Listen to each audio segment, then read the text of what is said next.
Museo 956 de Derechos Civiles is a free museum for the entire community. We're open Thursday through Sunday. My name is Stephanie Alvarez, pronouns ella, she, her, and I'm one of the volunteers that helped organize and to open and run Museo 956. We opened this museum because we had done an event in Alamo about Save the San Juan Hotel, which included an exhibit about Los Rinches, the Texas Rangers, and colonization and racial violence in the Rio Grande Valley at the turn of the 20th century. And there was a great reception. We had like 400 people come out to that event. What we noticed was that there was always people walking through our exhibit, but it was only for one day. So if you didn't make it, you didn't get to see the exhibit and you didn't get to learn much about what was happening. So then we started playing with the ideas, well, how can we do this more often? And we were like, oh, we could take the exhibit from place to place. And then just all of a sudden we thought, well, why don't we just open our own little Museo 956, a pop-up museum, and put it right next to the hotel, because that way people could also visit the hotel and start getting the connection between the issue of civil rights and about how the city wants to tear down the hotel.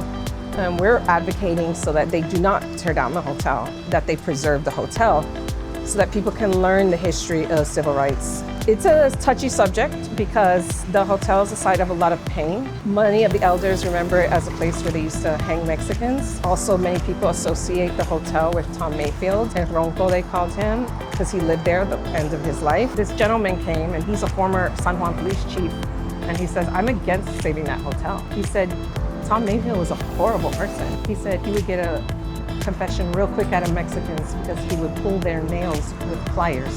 That moment really made me think, oh my God, are we doing the right thing? But other people with the same experience said, no, we need to preserve it.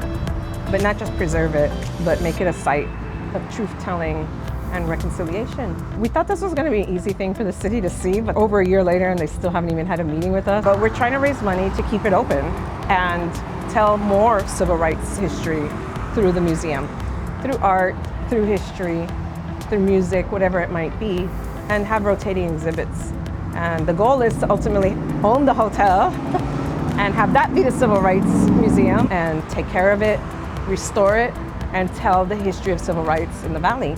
There's never been a Civil Rights Museum in the Valley, to our knowledge. Our little museo is the first one, but we see it as like the seed to something bigger, hopefully.